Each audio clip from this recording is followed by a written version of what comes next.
Some killers are remembered for how many lives they took. Others are remembered for what they left behind. Ed Gein was not America's most violent murderer. He didn't stalk cities or leave trails of bodies across states. Yet, when investigators walked into his farmhouse in rural Wisconsin, seasoned lawmen would later say they had never seen anything like it. What they discovered wasn't chaos. It was order, deliberate and intentional. Furniture made from human remains, objects crafted with care, a home preserved like a shrine to something long dead. To understand Ed Gein, you don't start with the murders. You start with the house. A quiet farmhouse on the edge of Plainfield, a place neighbors described as strange but harmless. Inside, a sealed room no one was allowed to enter. That room belonged to his mother. She taught him the world was evil, that women were corrupt, that sin waited everywhere. When she died, Ed Gein didn't move on. He preserved her presence.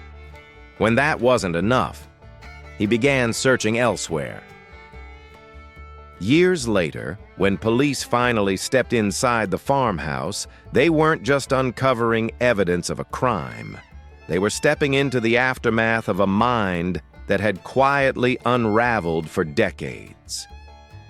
This is the story of Ed Gein, not the most violent killer in American history, but one of the most disturbing. To understand Ed Gein, you have to understand the woman who shaped his world. Augusta Gein believed the modern world was rotten, that society was sinful, that women were agents of corruption. She raised her two sons in near-total isolation on a failing farm outside Plainfield, Wisconsin. No friends, no social life, no escape. The outside world was something to be feared.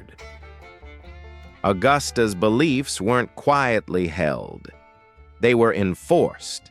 She routinely read passages from the Bible emphasizing punishment, impurity, and damnation.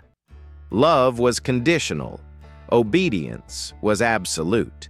Any sign of independence was met with ridicule or rage. Ed Gein, the younger of the two brothers, absorbed it all. He struggled socially. He was awkward, often mocked by classmates. When the world rejected him, his mother reinforced the lesson: they are evil, you are different. Over time, Ed stopped forming an identity of his own. He didn't develop emotionally the way other children did. His mother made every decision, controlled every interaction, defined every moral boundary. Psychologists later describe this as arrested development, a mind frozen in dependence. Sexuality was treated as filthy. Natural curiosity was punished. Desire was framed as sin. For Ed, this created a contradiction he could never resolve: intense attachment paired with overwhelming shame. As he grew older, Augusta grew more controlling. A series of strokes left her increasingly frail and reliant on Ed. He became her caretaker, her companion, her only audience. When Ed's brother began to speak about leaving, he was publicly humiliated by their mother. Ed did not defend him. Loyalty meant survival. Then, in 1945, Augusta Gein died. For most people, this would have marked an ending. For Ed Gein, it was the beginning of something far more disturbing. Alone for the first time in his life, with no rules, no structure, and no voice telling him who he was, Ed was left with a question he had never learned to answer: who am I without her? When Augusta Gein died in 1945, Ed was 59 years old. He had never lived alone, never made an independent decision, never existed without his mother's voice defining right and wrong. In the days following her death, Ed did something that seemed ordinary on the surface. He sealed off her bedroom. He nailed the door shut, covered the windows, left the room exactly as it was. Dust gathered everywhere else in the house, but that room remained untouched. Investigators would later describe it as preserved, not abandoned, preserved. It was as if Ed believed that by freezing the space in time, he could keep his mother alive. With no one left to supervise him, Ed's days lost structure. He rarely cleaned, rarely cooked, rarely spoke. Instead, he wandered, through town, through fields, eventually through cemeteries. At night, Ed began visiting local graveyards, not randomly. He targeted fresh graves of middle-aged women who resembled his mother in age or build. This was not impulse behavior, it was deliberate. Ed would exhume the bodies, transport them back to the farmhouse, and later return the remains, carefully refilling the graves to avoid detection. For years, no one noticed. Plainfield was quiet, trusting. Ed, despite his oddness, was considered harmless. What happened inside the farmhouse during this time was not driven by violence in the conventional sense. There was no spree, no escalation in public behavior, no outward signs of danger. Instead, Ed engaged in what psychiatrists would later describe as ritualistic behavior. This continued for years, until a single disappearance in 1957 forced law enforcement to look more closely at a man they had never considered a threat. When they finally opened the door to Ed Gein's farmhouse, they discovered what years of isolation, repression, and unresolved grief had quietly produced. On November 16, 1957, a hardware store owner named Bernice Worden failed to return home. She was well known in Plainfield, reliable, routine-driven.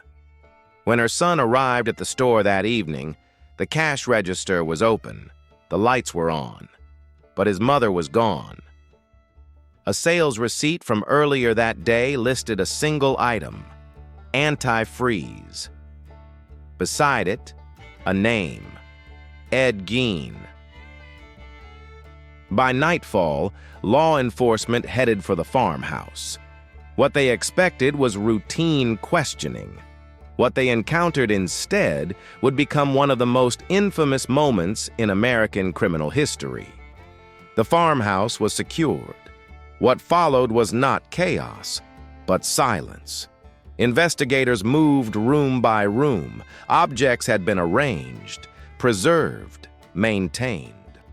As the search continued, the full scope of what had been hidden there became clear. Human remains were recovered in multiple forms, not the result of a single event, but of repeated acts spanning years. Officially, Ed Gein was charged with 2 murders, but evidence suggested a broader pattern. The disturbance of graves, the misuse of human remains, and a prolonged fixation on death rather than violence itself. The true number of victims may never be known, not because it was large, but because the line between crime, obsession, and desecration was deliberately blurred. Psychologists later noted that Gein's actions showed no signs of sadism. There was no evidence of rage, no pattern of domination. Instead, there was compulsion, a methodical attempt to regain control over identity, loss, and memory. If the psychological side of cases like this interests you, Audible offers a wide range of audiobooks on criminal behavior and forensic psychiatry. Many explore cases like Gein's in greater depth, without sensationalism. You can try Audible at no cost using the link in the description below. In the months following Ed's arrest, the question was no longer what he had done. It was whether he understood it. Doctors observed that Gein's behavior did not align with conventional criminal patterns. He showed no attempt to evade capture, no awareness of moral consequence, little understanding of social norms. Instead, he exhibited extreme dependency, emotional immaturity, and distorted thinking rooted in decades of isolation. Psychiatric evaluations diagnosed Gein with schizophrenia and severe personality disturbances. He was found legally insane. In 1958, the court ruled that Ed was unfit to stand trial. Rather than a prison sentence, Gein was committed to the Central State Hospital for the criminally insane.